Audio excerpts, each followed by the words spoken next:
সুপ্রিয় ভাই ও বন্ধুরা, সবার প্রতি রইল সালাম ও শুভেচ্ছা। আসসালামু আলাইকুম।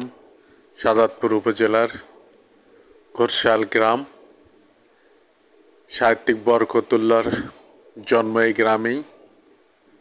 স্মৃতিধন্য ঘোরশাল গ্রামে তার বসত বাড়িতে আমরা আজ তুলে ধরব। আজ তার বাড়িতে আসছি। এখানেই তার শিশুকাল, বাল্যকাল এবং ছাত্র জীবন কেটেছে এই ঘরেই। যার বাবা ছিলেন কবিরাজি চিকিৎসক হাজী আজম আলী, মাতা ছিলেন জবেদা খাতুন।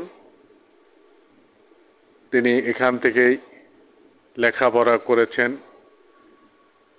এই গ্রামেই এই বাড়ি, এটাই তার স্মৃতি এখনো বয়ে বেড়াচ্ছে।